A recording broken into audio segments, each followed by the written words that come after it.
తరపున సమాచార హక్కు చట్ట న్యాయ పోరాట సమన్వయ కమిటీ మరియు ప్రజారక్షణ వేది తరపున మనం ఈరోజు కొన్ని విషయాలు తెలుసుకున్నాం.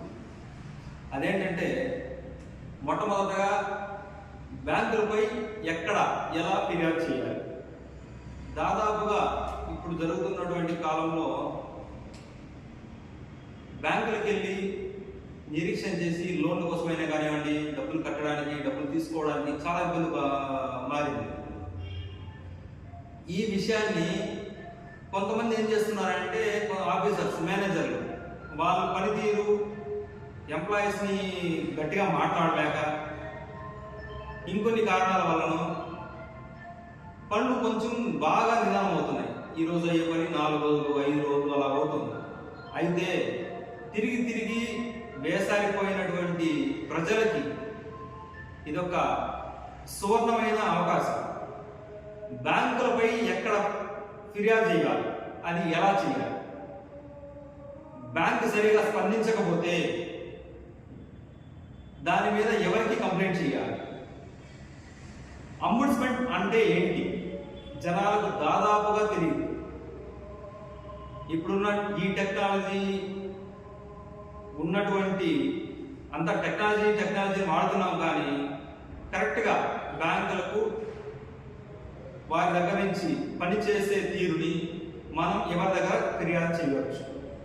ఈ అంశం మీద ఈరోజు మనం మాట్లాడుకున్నాం. అయితే కస్టమర్ కేర్ ఫోన్ చేసినా కూడా, బ్యాంక్ మెయిన్ బ్రాంచ్ వెళ్ళినా కూడా సంతృప్తికరంగా పరిష్కారం కాలేదు.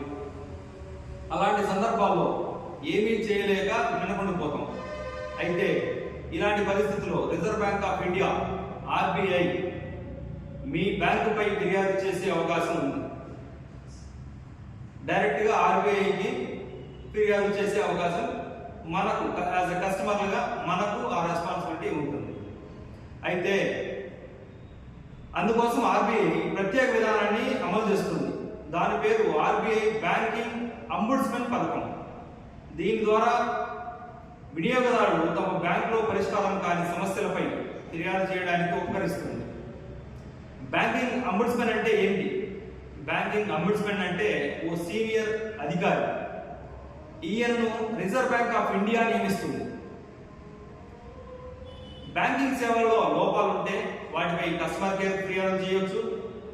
వాళ్ళ వల్ల పరిష్కారం కాకపోతే ఈ అధికారి దృష్టికి తీసుకెళ్తే బ్యాంకింగ్ అంబుడ్స్మన్ స్కీమ్ 2006లోని క్లాస్ 8 ప్రకారం జూలై 1, 2017న సవరణ ప్రకారం ఖాతాదారుడు ఫిర్యాదులను దాఖలు చేయడానికి, పరిష్కరించడానికి బ్యాంకింగ్ అంబుడ్స్మన్ ఎటువంటి రుసుమును వసూలు చేయరు. ఇది మనం కస్టమర్లుగా గుర్తించాల్సిన విషయం. ఎందుకంటే వాళ్ళకు సమాధానం చెప్పే బాధ్యత ఖచ్చితంగా మనం అడిగిన ప్రశ్నలకి సమాధానం చెప్పే బాధ్యత వారి మీద ఉంటుంది. కాబట్టి దీనికి ఎలాంటి రుసుము చెల్లించాల్సిన అవసరం లేదు. ఇంకొక విషయం ఏంటంటే, వినియోగదారులు ముందుగా తమ సమస్యను సంబంధిత బ్యాంకుకు తెలియజేయాలి. ఏదైతే మన ఖాతా ఉంటుందో ఆ బ్యాంకులో మనం ఫస్ట్ సమస్యని వాళ్ళకి చెప్పాలి. మీరు చేసిన ఫిర్యాదు స్వీకరించకపోతే తర్వాత నెలలోపు బ్యాంకు నుంచి ప్రత్యుత్తరం రాకపోయినా కూడా, లేక బ్యాంకు ఫిర్యాదును తిరస్కరించినా కూడా, బ్యాంకు సమాధానంతో మీరు సంతృప్తి చెందకపోయినా మీరు బ్యాంకింగ్ అంబుడ్స్మన్ కి ఫిర్యాదు చేయవచ్చు. ఎలాంటి సందర్భంలో అయినా చేయొచ్చు.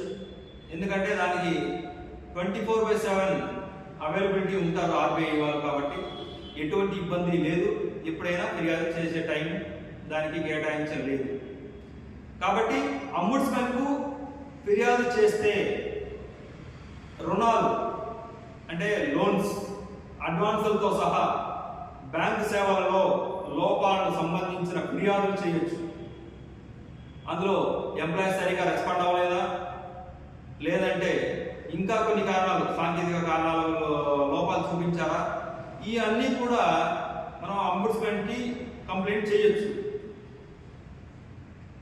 ఉదాహరణ కొన్ని చెక్కులు, డ్రాఫ్ట్లు, బిల్లు మొదలైనవి చెల్లింపు లేదా సేకరణలో చెల్లింపు చేయకపోవడం లేదా విపరీతమైన జాప్యం చేయడం, ఏదైనా ప్రయోజనం కోసం టెండర్ చేసిన చిన్న డినామినేషన్ నోట్లను తగిన కారణం లేకుండా అంగీకరించుకోవడం, ఇటువంటివన్నీ కూడా బ్యాంకుకి సంబంధించిన ప్రతి ఒక్కటి మనం ఫస్ట్ బ్యాంక్లో కంప్లైంట్ చేయాలి.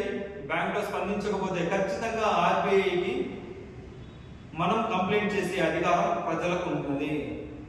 కాబట్టి ఈరోజు మనం సమాచార హక్కు చట్టం ఎలాగైతే ఉపయోగిస్తున్నామో ఇందులో నుంచి మన ఎన్జిఓలు అందరూ కూడా చాలా మంది వరకు చేస్తూ ఉన్నారు. అయితే ఈ కొన్ని విషయాలు చాలా మందికి తెలియదు. అందుకోసమనే మనం ఈ రోజున సమాచార హక్కు చట్ట న్యాయ పోరాట సమన్వయ కమిటీ మరియు ప్రజారక్షణ బేరీ తరఫున ప్రజలకి అవగాహన కల్పించే కార్యక్రమాన్ని చేపడుతున్నాం.